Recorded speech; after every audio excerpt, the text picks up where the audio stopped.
the housing element. The housing element law, you can see, is designed to make sure every jurisdiction is taking responsibility for addressing a housing crisis, and it's updated every 8 years. Housing elements address a number of different areas, including a list of sites that will accommodate the RHNA, and an analysis of constraints on housing production. RHNA is the Regional Housing Needs Assessment. This cycle of RHNA is really different because there are higher RHNA numbers than ever before. 1.4 million homes across the Southern California region due to Abundant Housing LA's advocacy efforts. And on top of that, those homes are concentrated in high cost areas near jobs and near transit, which I can explain more later. And that was called by the LA Times the Coastal Plan. So we have this high total number of homes, and they're concentrated according to the Coastal Plan. In addition to that, there are increased standards for housing elements from HCD, and there's increased scrutiny from HCD. There are more consequences for failing to meet production numbers, such as SB 35, and we'll talk more about those consequences later. And then there are also possible lawsuits and reduced funding from the state. The big picture goals and principles for the housing element update, this is according to Abundant Housing LA. Housing elements are an opportunity for progressive housing planning and must not be allowed to become an exercise in the status quo. I think this is really important because we're already seeing cities they're trying to do these housing element updates in the path of least resistance. They just want to make them a paper exercise. They don't want to do the hard work of having to change a lot of our deep housing policy that exists in LA County. We need to change existing patterns of housing inequity and zoning. Like, we have to address that history that I began the presentation with. We have to make enough room. That's really challenging with high RHNA numbers. And I'm going to talk a little bit more about how we're going to calculate the room that we need for that a little bit later. We need to find the funding for the lower income RHNA targets, which will require aggressive action. And we need to look at wide scale medium upzoning with the gentle density. Public outreach is a really important part of the housing element update process. This is obviously where the NIMBY not in my backyard problem becomes very challenging for cities. And so what they have to do is they have to focus on the necessity of complying with state law, that the housing has to come. And so instead of asking their residents, should we have more housing, they need to say, where and how should we plan for that housing? They need to ensure representation of low-income communities of color. They need to contract and work with organizations that work with low-income communities of color. They need to emphasize values like affordability, diversity and inclusivity, environmental sustainability, equity, and they need to de-emphasize considerations that are not a part of the core values. Sorry. Like, for example, ease of parking. Ease of parking is not as high of a value for communities as diversity and inclusivity. So cities need to be clear about like what the priorities are. Very, smaller considerations like preference for how things look or preference for, ease of parking. These aren't like basic human values that we need to be focusing on as a part of this process. We need to educate the community and address false concerns and information, like the idea that more housing is going to cause more traffic. Actually, by concentrating housing near jobs and transit, we reduce traffic. So that's a huge falsehood that's always out there as a part of these plans, and cities need to take a proactive part in addressing that. They also need to understand that backlash will occur, and they should not let it control the process. So these are, I say cities are responsible for doing this, but as advocates, we have to hold cities accountable for doing good public outreach. They can't just, hold a few meetings, allow only the most privileged viewpoints to come and say no, and then just, hold up their hands and say, okay, we did everything we could. Cities need to do all of these things to ensure that it is a representative and fair planning process. So the 6-cycle RENA plan, as mentioned before, here's a picture of the coastal plan. This is the coastal plan that concentrated the housing near jobs in transit. You can see the coastal areas are orange here because they had a higher concentration. And you can compare these numbers here and see that these are higher RENA numbers than ever before. So last cycle, the LA County only got 179,000 homes. Well, now it has over 813,000 as the RENA target. So we're looking at a very different update with some really big changes. So this is a video. I have to make sure the sound works for this, but you know, let's just say that local government is going to be extremely resistant to things that involve big changes.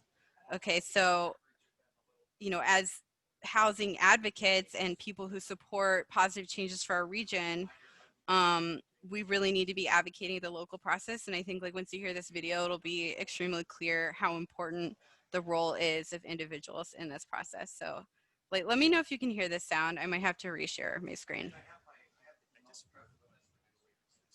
Can you hear that? It's very mute. It's very low. When you hit share, hit the little button that says maximize screen.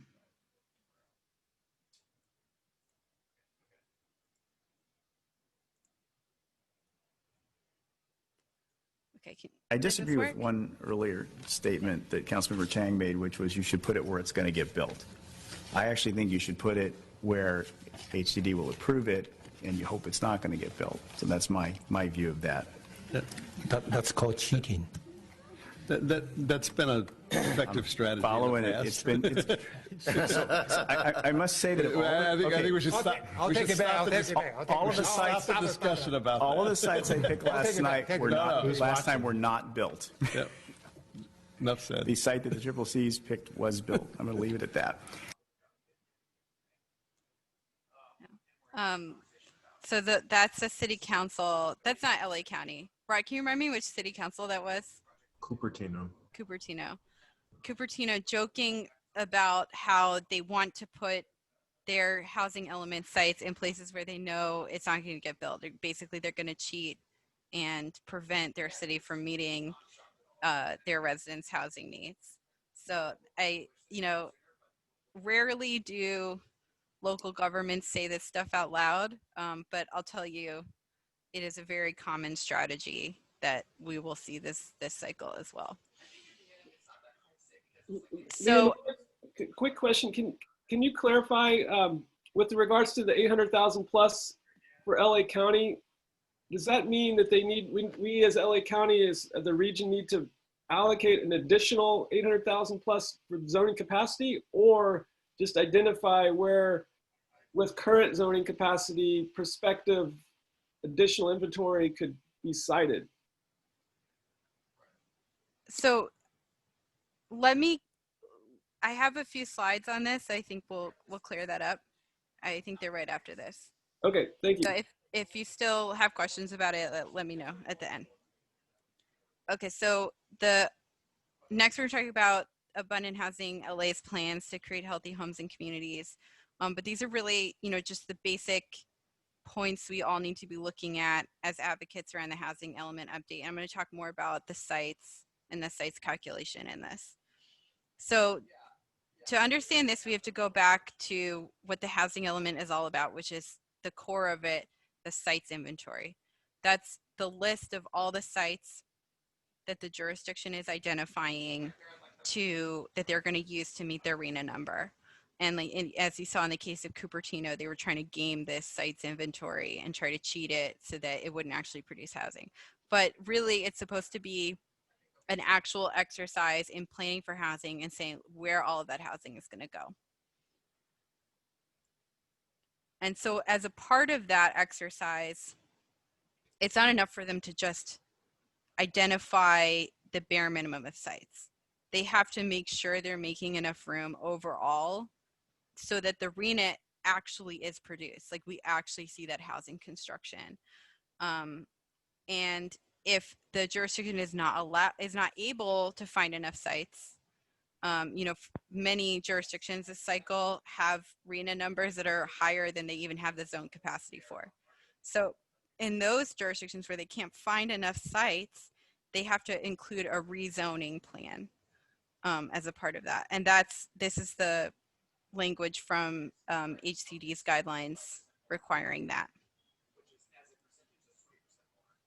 And as they're identifying the sites and the sites they're going to put in the rezoning plan, they have to keep into account the realistic development capacity. So say this image is kind of like an illustration of this. So say that a city has a RENA target of 4 units, okay, and they identify 4 lots of 1 unit each. Well, not every single one of those sites is going to be built out. Okay, in this illustration, only 2 of those sites were built out. So if this city really wanted to produce 4 units, they would have to identify 8 sites. And so how should this calculation be done for every city? The cities need to look at the likelihood of development multiplied by the net new units if developed. So let's look at each one of those pieces of the calculation separately. One, the likelihood of development. That's like what I put here. You know, if you have any given number of sites, especially sites that already have uses on them, you know, you say you have a bunch of commercial lots. Well, not every single one of those is going to be redeveloped. So they need to look at each site and say, okay, this maybe only has a 50% chance of getting redeveloped. Well, that's the first number. The second number is the net new units if developed. So say there's a commercial lot that if redeveloped, it could theoretically hold 3,000 units. I'll give you an example of a site just like that. It's the Westfield Promenade development. I think that's the correct name. The Westfield Promenade development that's happening out in the valley right now. That has the capacity for like 3,000 units. And it's on the last cycle's housing element for something like 3,000 units. But it's actually only being built out at something like 300 units. Okay, because that's what was realistic for the developer and for the economics of the situation there. So it's dishonest and cheating to put something like the Westfield Promenade site on there for 3,000 units if the reality is that the most you could expect is 300 units. So that's the second piece here. So we have to multiply. So take our hypothetical site, our commercial site. It has a 50% chance of being redeveloped with residential on it. And then if it does get developed, it's only going to be most likely 300 units. Okay, so it should be on the site's inventory for only 150 units towards the RENA. The next piece of advocacy that's really important is allowing more housing in high opportunity areas. This is the affirmatively furthering fair housing requirement. You know, this has been in the news a lot because Trump has been attacking affirmatively furthering fair housing laws on the federal level. Fortunately, we still have it in California through this housing element update process. So it's more important now than ever that we make sure this is actually happening. And I highlighted the key words here from HCD's position on this. So it means overcoming patterns of segregation and fostering inclusive communities. It means access to opportunity. And it means that the lower income RENA must be distributed throughout the community. So the high cost single family areas, those high opportunity areas, they must be opened up for the lower income RENA as a part of this affirmatively furthering fair housing requirement. It's not enough also to just plan for the lower income RENA. Identifying a site where lower income RENA could be built you know, the subsidized affordable housing, that doesn't mean it will actually be built. Creating that subsidized affordable housing takes money, and money should be a part of the housing element updates, although it's not required. So cities don't have to identify any funding sources for their lower income RENA as a part of this. And that's why advocates need to make sure that they are telling their cities that they want to see funding sources as a part of this. And so here are some ideas that Abundant Housing LA has for how, for those funding sources that could be used on the local level. Local bonds, Airbnb tax, giving away public land. These are some kind of like low-hanging fruit ideas for how cities can fund this. And again, if we don't advocate for it, it's not going to be in the housing element updates at all. Finally, there's a narrative that emerges a lot that RENA targets are a cap. Okay, like, oh well, if we're on track to meet our higher income RENA, then you know we don't have to do anything else. Like that's the maximum amount of higher income RENA that we can produce. The reality is that to build subsidized affordable housing, especially if we're going to use like a density bonus or inclusionary program, then we need to aim above and beyond the higher income RENA to create more funding for affordable housing. So to use my home city again as an example, Santa Monica has a 9,000 RENA target. About 6,000 of those are required to be affordable housing. Well, if we had a very aggressive inclusionary policy throughout the city for all that RENA, we'd probably have to build something like 30,000 market rate units just to create enough funding for the lower income RENA units. And that's totally allowed in the housing element. We can go above and beyond all of our RENA targets if it means creating the housing that residents need. So what are the consequences if cities fail? I won't read out each one, but you can just see this list here. There are a lot of funding consequences.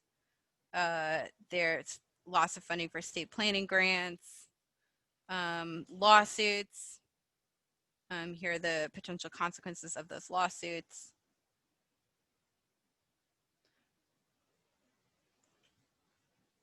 And Rod, are you, I think this is where you switch over. Perfect. So I'll just tell you next when I need you to next slide, if that works. Okay, great. Perfect. So happy Monday, everyone. My name is Rod, and I'm the organizing director for Abundant Housing. I'm really excited to be here. Thank you all for coming. I am a planner by training, and my planning program, obviously, we work closely with architects, landscape architects and stuff in school. So very happy to talk with architects because this is something we all have to work together to accomplish. And so this next phase is just going to be talking about where that housing should go, what it should look like, why it matters, things that are much more about just, you know, the advocacy side if you're ever talking to people. So next slide, please. So where should that housing go and what it should look like? So in terms of where it should go, here's an example that we're thinking through for the city of LA. We'll already drop the link to this in the chat I saw earlier.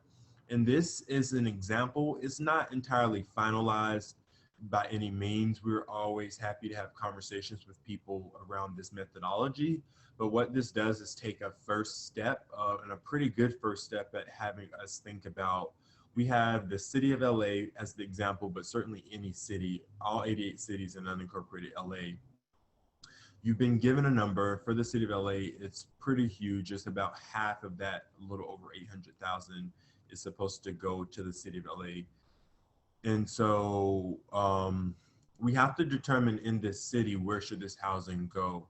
And while that video was for Cupertino,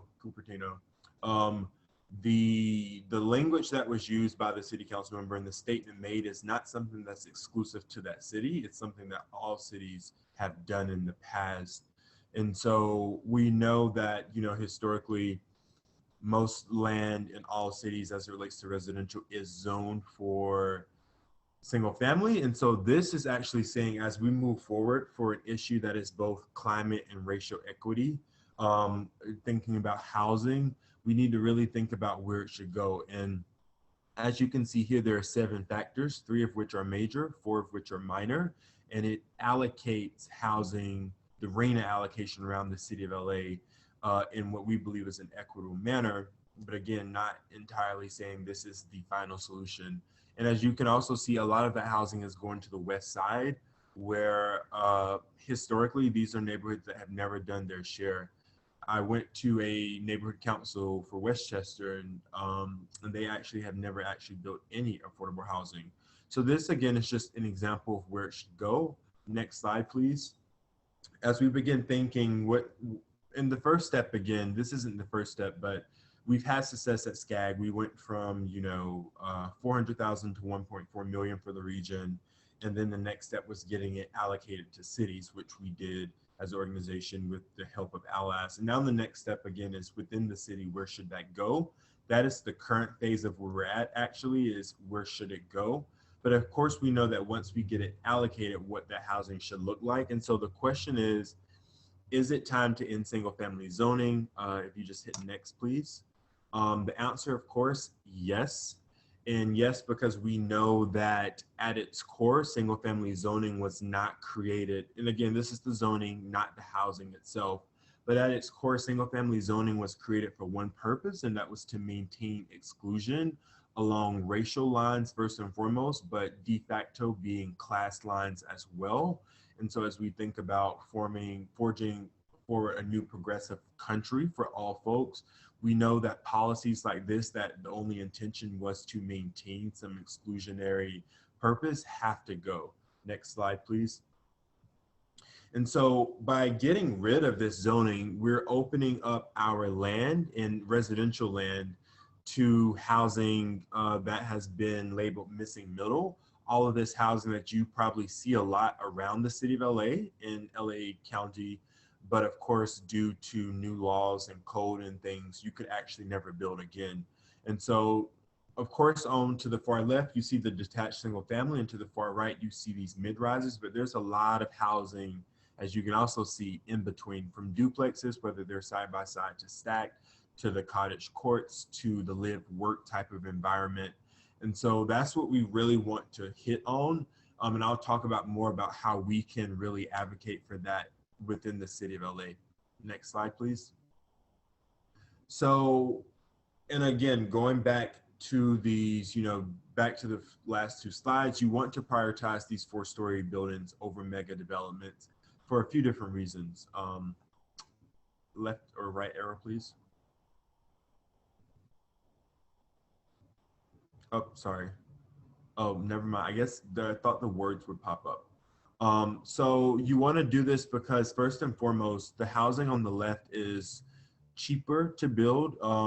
It doesn't have as many of the requirements that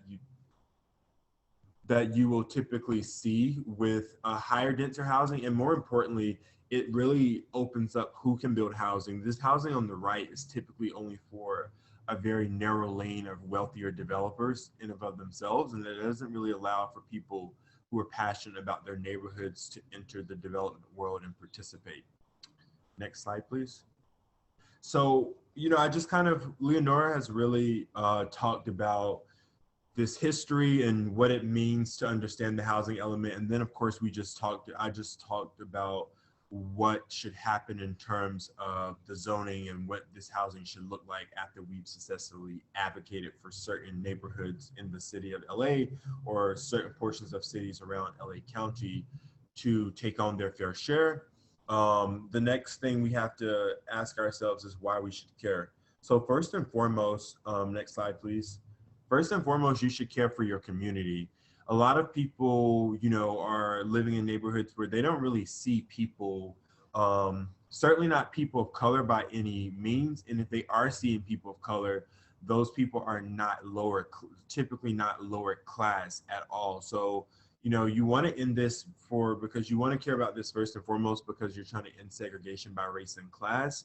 There's a lot of research that actually shows that unfortunately we are more segregated now in 2020 than we were when laws were very what's the word, overt about segregation. When, you know, when we had things that like, this is for coloreds only, this is for whites only, all of these things, we're actually worse with our segregation now. Next slide, please. Next, you should care because as of now, our cities are set up for residential land for all people who aren't buying a home, that there's only a small portion dedicated to that land. And so that really creates a lot of competition because you have somewhere like my neighborhood, Westlake, where, you know, you have already dense homes and then you're trying to allocate even more due to the RENA. And of course, what that means is that, well, all of these people are now having to compete with each other because new people are moving into the city, residents are currently living here, and this is the only area of the city where most of, well, not necessarily this particular neighborhood, but multi-family areas of the city that are zoned for that are the only areas where you can compete for housing with, if you're looking for housing that's not a single family home that's detached. So by opening up this zoning and opening up our residential land, you're helping really disperse who can live where and what that means across the income and racial spectrum. Next slide, please. It's also good for creating place and walkability. You know, these clusters are really, you know, they allow you to walk more. It's not linear. You're able to go assess a variety of areas. I can say from just living in my own neighborhood, I don't own a car either. And like I can walk to my grocery store, or I can walk to like various other stores or restaurants or just a lot of things. And all of this is done relatively quickly for me. I can actually see my grocery store at my window right now. And then of course, I'm also close to transit. So I'm able to get downtown to go to like the doctors or something very easily. But we want to really have that be an option for all people, regardless of where they live at in the city of LA. Next slide, please. So again, going back to that earlier slide about the yes and no with the development, for cost, it's cheaper to build. And I think this is when the words actually pop up. So, you know, the housing on the left has to have more parking, and then the, which isn't really the best because we know what that does to our environment and what that does to the cost. And the housing on the right has fewer amenities, which again makes it easier. And then next, please. And then of course, again, there's a small number of developers who are wealthy, who can build at this scale, who have the necessary specialists. And then this housing on the right, this missing middle, doesn't require massive funding or special resources that take up a lot of time and require certain specialists to be on staff. Thank you. You should also care because it's for jobs. I mean, we are the only region in the state of California that has this high requirement, which means it's going to require a lot of trade and labor jobs, which is great because, you know, we just entered another somewhat of a recession and we're very unsure of what the future holds. A lot of people are filing for unemployment, but this opens up jobs for a lot of people because with the amount of housing we have to build over the next 8 years, at a minimum being 1.4 million within the Southern California and a little under 1 million in the city in LA County. And again, that's a minimum. You can always go above your RENA targets. We're gonna need a lot of people to do that. So this is a great way to forge an economic recovery as has been ushered in by COVID-19. Next slide, please. It's also, you should care for jobs because people should live closer to work.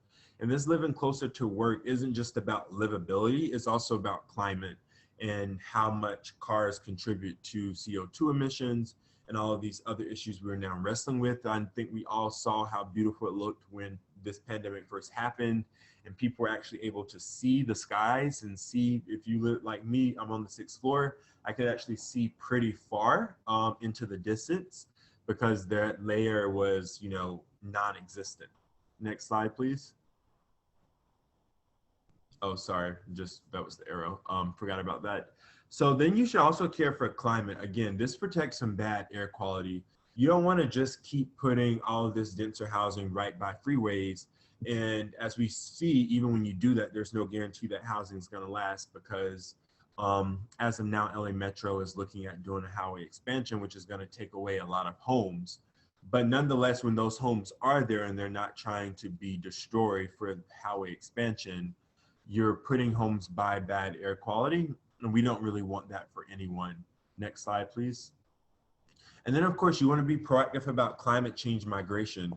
You know, at the end of the day, we are having to really think through what it means to put housing and where to put it. As we saw with this kind of wave of climate refugees, if you know, for folks in Oregon, where we saw a lot of these fires, and even here, a lot of people were displaced. And there was even an article written about how people left this state to go to Oregon seeking affordable housing, only to have their homes now destroyed.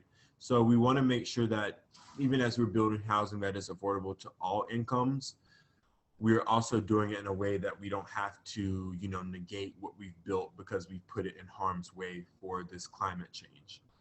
Next slide, please.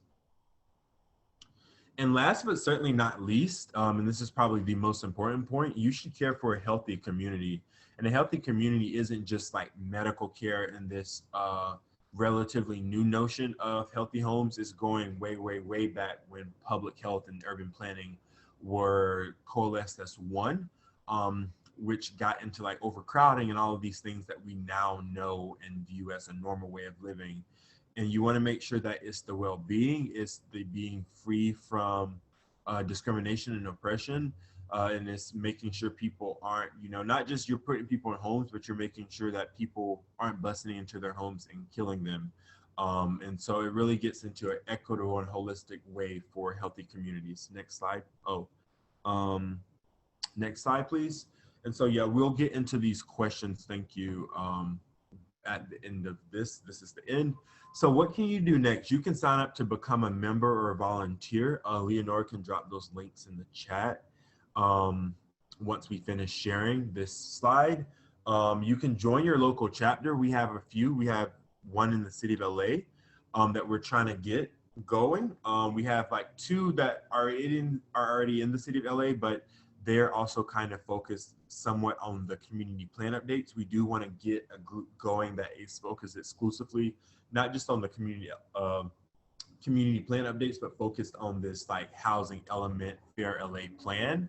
And then of course we have petitions that you can use to circulate to your network. And then of course we want to encourage you, and you can reach out to me. My email will be made available, and so will Leonora's, so that we can have you meeting with your planning department and your local links. And the next slide, please. And then specifically, as an architect, you know, I love for people to know, like, okay, there's just general advocacy, but what can you be doing with your specific skill set? We definitely need people who can do renderings, people who'd love to volunteer to create renderings for us, because what we run into a lot of is that people are trying to make sense of what their neighborhoods could look like with this missing middle housing. And we would love to have some renderings created of some like prominent neighborhoods within the city of LA, and maybe even some of our other priority cities, juxtaposing some single family homes next to this missing middle housing. We certainly would love for folks to join our projects committee, and also encouraging architects to submit projects for us to advocate for. We're always looking, especially in wealthier, wider neighborhoods that have historically and continue to be exclusionary, to advocate for this denser housing. We need folks who could help us create guidelines for what we want to see. You know, as architects, you're always interacting with current planning, the code, the zoning, the setbacks, the height restrictions, you interact with it all. And you also, because of that, know the constraints that are probably annoying to have to deal with. And we'd love for y'all to bring that experience into this organization as we forge forward with trying to, you know, make not only the Fair Lay plan, but also codifying and getting, we're now beginning to try and put the pressure on the city to pass an ordinance. And that's going to require us to come with the right diverse perspectives of people, whether it's race or the field. And then, of course, last but not least, I just learned this past Saturday, if any of you went to this Zoom call put on by the Sustainability Alliance for Neighborhood Councils, where we talked about missing middle housing and, you know, upzoning single family homes. There's a design challenge going on by someone named Christopher who works for the city, and we'd love to, you know, mobilize folks as an organization to start getting our voice heard in that as well. So that at every angle, you know, from the community plan updates to the housing element to this design challenge, we're letting folks know we need to end single family zoning. And really, we're doing this for the betterment of the city of LA and LA County as a whole, and really opening up our residential land. And then missing middle income. So in terms of, there's two things just to answer this question. The income and the type of housing are two separate things, just as an FYI.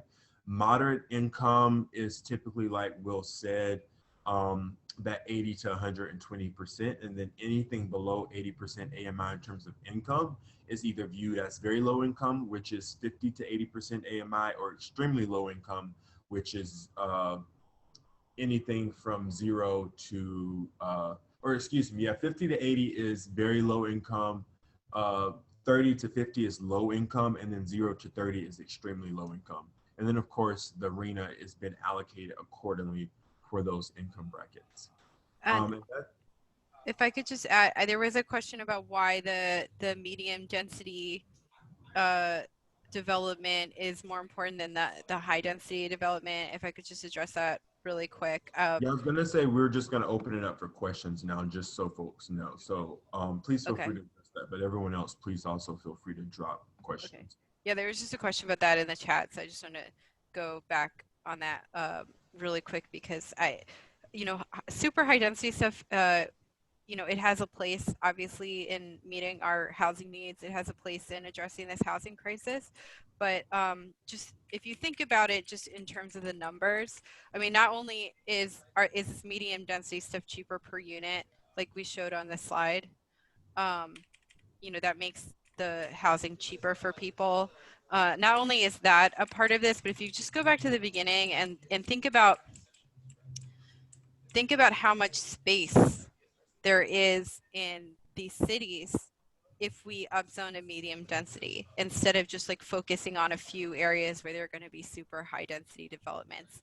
Like medium density all over this pink area is a lot more housing and cheaper housing than if you were to just concentrate it along a boulevard here and there for super high density stuff. So it's really, we're just saying it's really key to increasing the housing production and getting the production rate up to what we need to meet these RENA targets. Thank you, Roderick and Leonora. We have a question from Anthony Winston. Anthony, if you're on the call, can you join us? Thank you. Could we stop the screen? Yeah, can you hear me okay? Thank you. Yes, we can hear you. Okay. So I had two questions. The first part is dealing with public transportation. Are all the plans for public housing, does that take into account close proximity to public transportation? And then two, I'm the owner of an MEP firm, so we typically follow the lead of architects. Are you guys partnering with architects and design professionals, engineering design professionals such as myself, to figure out ways to make the housing much cheaper, efficient, whatever the case may be, so that it can happen sooner, I guess? You want me to take this? We are not currently partnering, but we'd love to get ideas for how to make housing cheaper. And on our current policy agenda, we have a section for looking at current design guidelines and construction requirements and trying to find those ways to make it cheaper. But currently our agenda just calls for that process.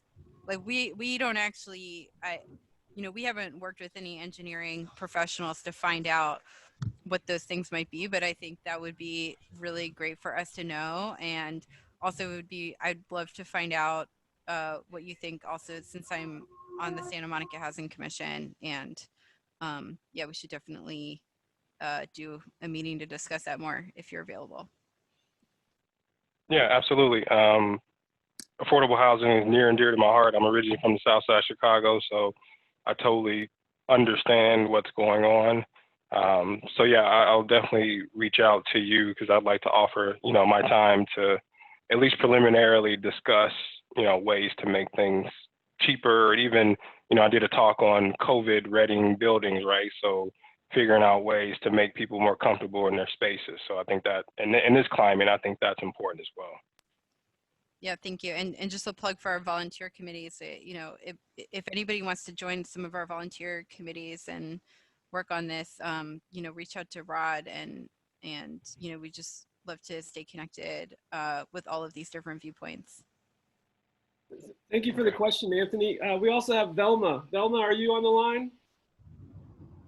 Yes. Hello, everyone, and thank you for organizing this. You have to forgive me if my question comes out a little bit inarticulate. It seems like I believe in the AEC community. We are one of the most talented group of professionals, and we have solutions for the housing problems. I'm not worried about that, but it seems like the problem that we're facing all over the place is political pressure, political opposition. And I'm wondering, what is the fundamental reason why people should advocate for affordable housing or housing for the missing middle? Is there something missing in the social contract? Is there something more fundamental that we should be pursuing? Because to me, it seems like we'll be endlessly fighting political battles because of a certain sense of misunderstanding, or because there's a lack of shared values that we have in our communities. If there was some sort of fundamental shared values that we have, then I believe that the political struggle that we face would subside significantly, because it will be hard to argue against values that everyone holds. And like I said, my question, but I'm wondering yeah. That's a fantastic question. Yeah. Yeah. So first, thank you for the question, because it is really important.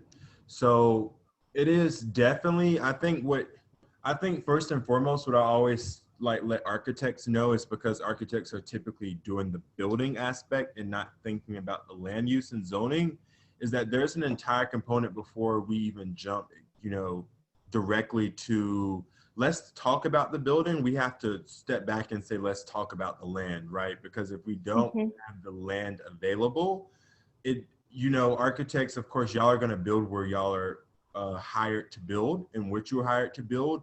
But this is also a fundamental question of where to build. And historically, it has always been, as we know, involved in the displacement and the movement around of people of color, exclusively, shuffling here, there, and everywhere. And also our building has not, at least when we talk public housing, it was never by design built to be healthy to begin with, right? And so what we're trying to do as an organization, as coming from this land use and zoning, first and foremost, we don't, like Leonora said, we also want to talk about what that housing could look like from the architectural perspective. But the next step in this fight is getting the land to be readily available. And when we're talking about single family zoning, we're talking about something that has, like a lot of other things, been woven into the fabric of American society. And so we live in LA County, right? So this isn't even a matter of talking about our current president or trying to make it a political binary of different parties. This is something that Americans across the political spectrum have been told, this is normal for us. This is why you want to have this white picket fence. You want to have the big home. And so what makes it difficult, like anything else, when you're talking about any of these other things like the police, or if you go all the way back to talking about slavery or stuff, is that you're trying to advocate for people to change the fabric of our country. And while it may not feel like single family zoning is that, it is also a part of that, because it's only existed for a little over 100 years, just like a lot of other things. And so it is hard. That's why we're coming here, because as a planner, what makes it hard is that most planners go on to work for local government. And so while a lot of them, we prefer to feel we're doing the right thing, because we work in government, we're actually perpetuating this because, as Leonora mentioned, the public processes do not allow for all people to get involved. And so the reason I think architects have a huge role to play is because you're not bound by the being on the payroll of government, and you still also as architects can bring this language of land use and zoning, because we do need a lot of anything that is going against the fabric of American society for a progressive future. In my opinion, we are going to need people, we're going to need people like everyone on this call, and we're going to need to get people to understand that this is a values conversation around, no one has even said we're taking away your home. We've just said we want to allow more forms of housing. And if anyone has been to neighborhood councils on the west side to try and get your development built, you know that it's not even, the values aren't there for certain Angelenos. So we do need to create that like platform, and we have like all those materials available. The next step for us is building this people power and getting people like y'all, like I said, involved to start, you know, standing up and having your voice heard. And like I said, circulating petitions and just activating your networks and explaining to them why this is something that needs to happen. Thank you, Roderick. We have a great question here from Isabel. Isabel, if you're on the call, can you go ahead and ask your question? It has to do with the, you know, the balance between affordable housing and housing affordability and ecosystems and biodiversity and tree canopy. Isabel, are you on the call? Yeah, I'm here. I actually had a bunch of questions on there. You're talking about, I'll just read you my question. How can we design housing to include significant open space and tree canopy? There's a global loss of plant and animal species, and LA is a biodiversity hotspot. Have you seen the City of LA biodiversity report that was actually produced by the Bureau of Sanitation in the City of LA?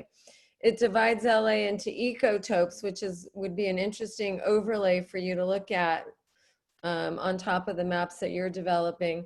The ecotopes are based on microclimates, soils, and watersheds. As I said, these could be incorporated into the housing elements. I think what we're seeing at some of the neighborhood councils that I've been going to is that people are concerned that there aren't design standards. There's no significant encouragement to include other amenities in some of the big buildings that we're seeing proposed.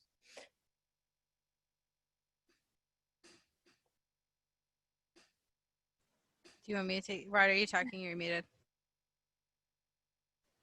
Rod, you're muted. I was gonna say, both of us are very passionate about this particular like topic. So I'm happy to let Leonora go about this.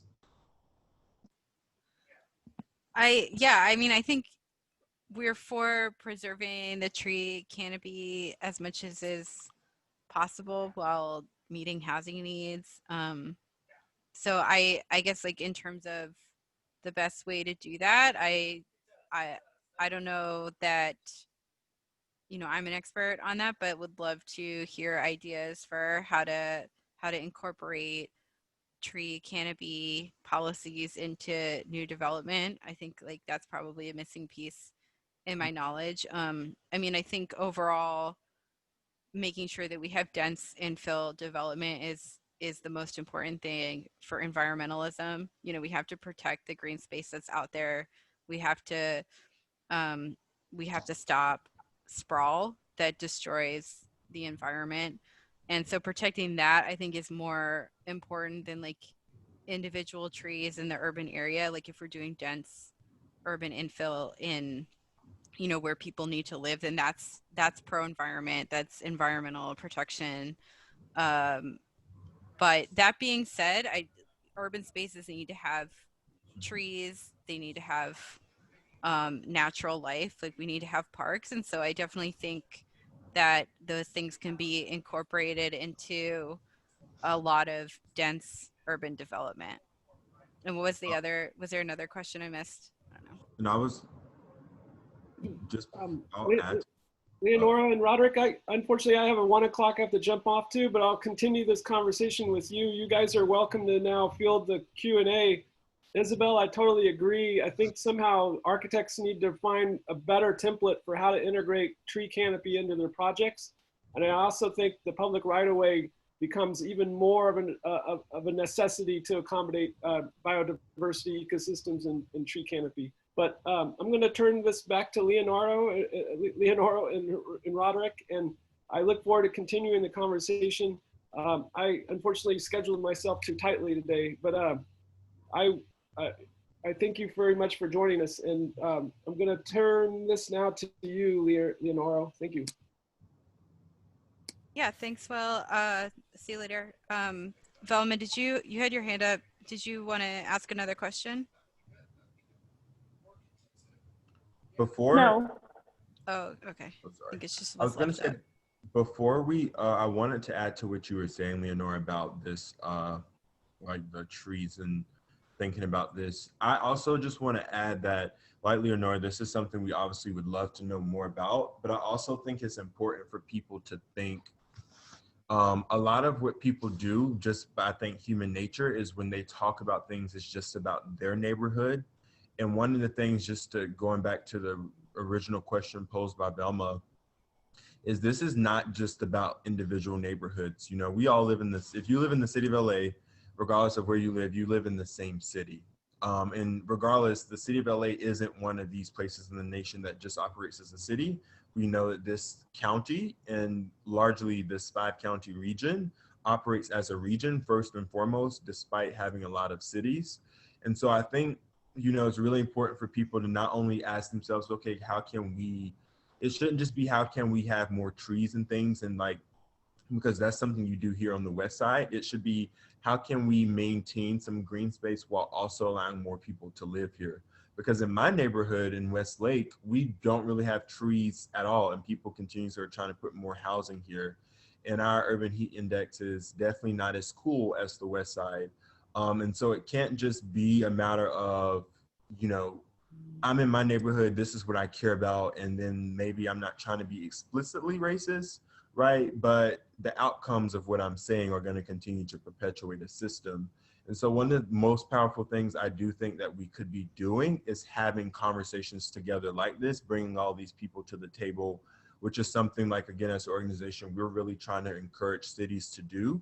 It can't just be, well, the wealthier people keep saying, yeah, we don't want this. And then it's like, well, if the low income neighborhoods say they don't want it and both neighborhoods say they don't want it, where's the housing going to go? Well, we know historically where it's going to go, and we know who's going to be displaced by looking at our past and our present.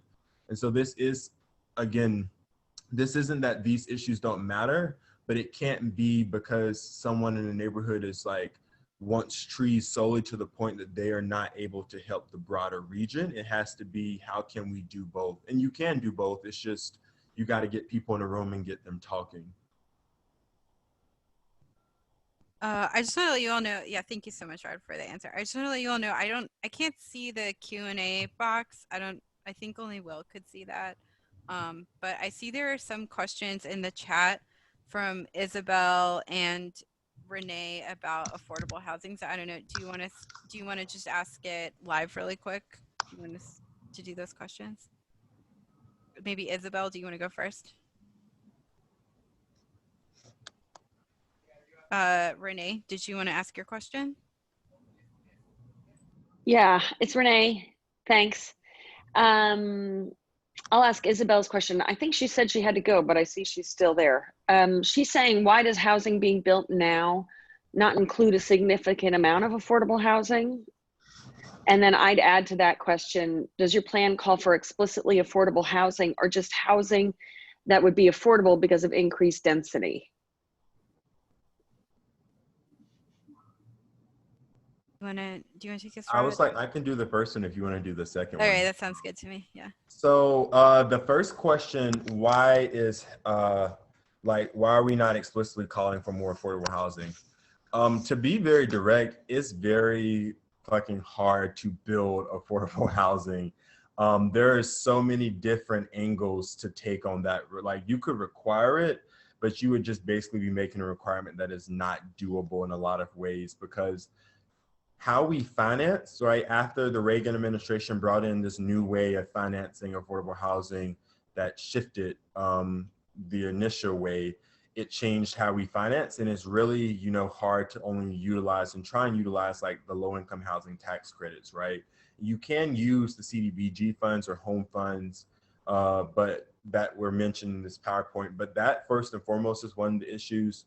And then there are a lot of different regulatory barriers to affordable housing production that even with these requirements make it hard. First and foremost being the zoning and land use. And so it's not that people, even developers, don't want to build this housing. It's just that by design, our current system makes it really difficult, both through the financing mechanisms, but also through the policies and laws that are put in place to determine. There's actually an architect that reached out to me. She's actually interested in looking at how design guidelines specifically impose affordable housing production.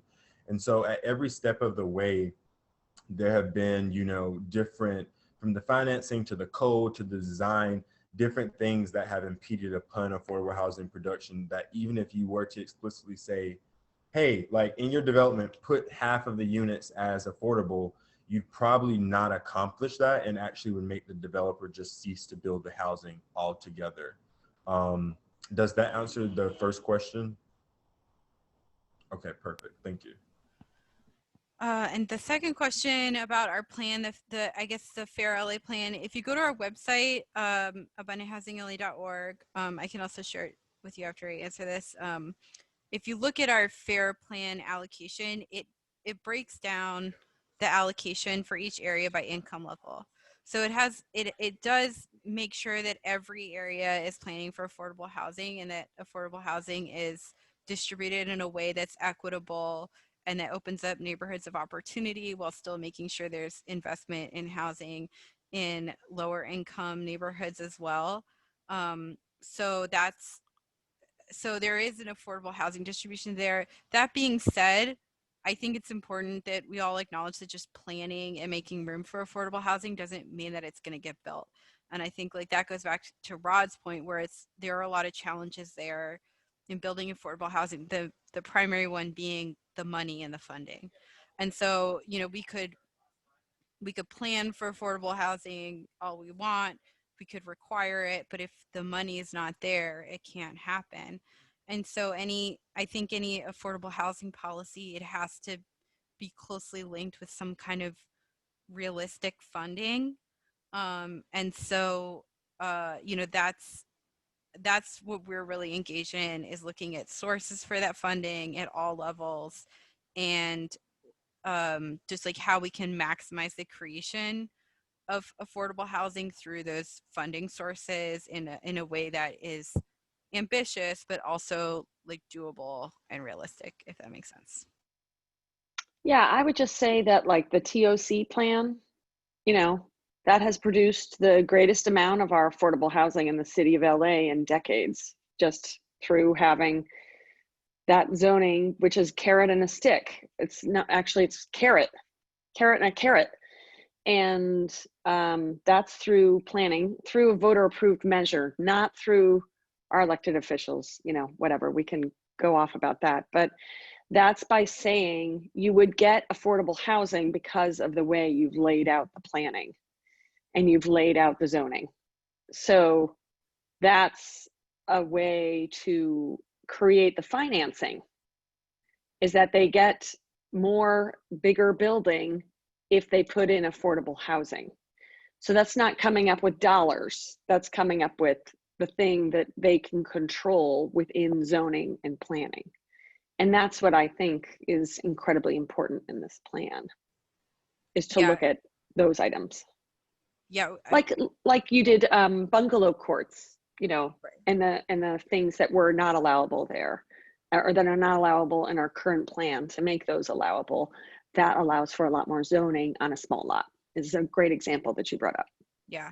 No, I totally agree with you. The TOC is a great program, and it's a really great way to create subsidized affordable housing. And we definitely advocate for expanding the TOC program and including that as like a RENA strategy as well. So I think that's a great point, and thank you for bringing it up.